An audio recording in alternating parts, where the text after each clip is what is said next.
दोस्तों, जहां ईरान पर खतरनाक खौफनाक हमले और उसका नुकसान देखकर पूरी उम्मत ये दुआ कर रही है कि ये मामला हल हो जाए, ईरान का ज्यादा नुकसान ना हो।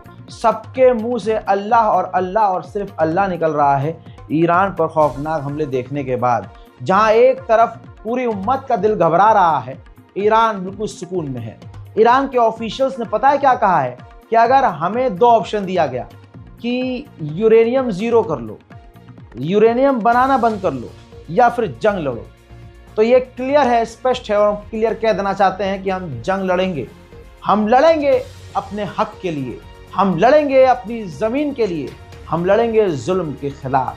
दोस्तों, ईरान ने ऑफिशियली अनाउंस कर दिया है कि वो जंग में है और इजराइल से वो हार कभी नहीं मानेगा।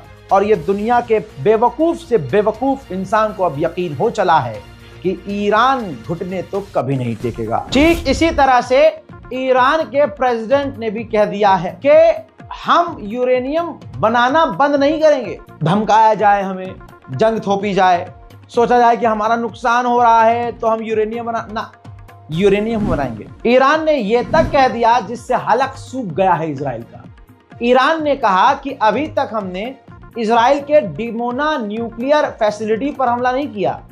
अगर ये जंग बढ़ती है तो इजराइल याद रखे कि हम उसके परमाणु संगठनों को, यानी खासकर डिमोना को निशाना बनाएंगे। सारा खेल तो ईरान ने खेल दिया। ईरान ने 8-9 दिन बाद बताया कि ये जो इंटरसेप्टर इसके पास बचे हैं वो कितने बचे हैं, कितनी ताकत है, वो कितनी मिसाइल रोक सकता है हमारी इजराइल, हमें सब पता है। हमने उसके इंटरसेप्टर्स कम किए हैं।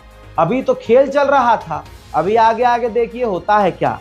इस बयान के बाद इजराइल टेंशन में आ गया कि यार ये इतना दिमाग कैसे आ गया इनके पास। ईरानियन ऑफिशियल ने यह भी कह दिया कि अभी तो हमारे पास इतनी एडवांस मिसाइल हैं जिसका दुनिया को पता ही नहीं है और उसका हमने इस्तेमाल नहीं किया। लेकिन ये बात क्लियर कर देते हैं कि इस्तेमाल हम जरूर करेंगे। ईरान ने बिल्कुल स्पष्ट कर दिया है। जरा इसको देखिए, मैप देखिए, समझिए। कहा ईरान ने कि इजराइल पर हमला करने से बहुत आसान है हमारे लिए अमरीकी बेस पर हमला करना। वो हमारे करीब हैं, हमारे रडार पर हैं और बेहद करीब, ईरान के करीब जो है अमरीकी बेस हैं। तो हमारे लिए बहुत आसान है, अगर अमरीका कूदता है तो सीधे हमले हम उस पर करेंगे। इसी तरह से हूथीज ने भी वार्निंग दे दी है। हूथीज ने कह दिया है कि अगर मुन्ना इजराइल, अगर तुमने ईरान के ऊपर हमला किया, अमरीका को कह रहा है कि अगर आपने ईरान पर हमला किया तो फिर आपके बेस सेफ नहीं रहेंगे। डोनाल्ड ट्रंप को कितनी बुरी तरह से फंसा हुआ है कि इसी डोनाल्ड ट्रंप ने यमन के हुतीस के साथ लाल सागर में हार मानकर डील करी थी और खुद पीछे हट गया था। उस डील का क्या फायदा? हुतीस एक बार फिर से सामने आ गया और कहने लगा ना मुन्ना ना, अगर आप लोगों ने ईरान पर हमला किया अमरीका, तो फिर तो हम हमला करेंगे।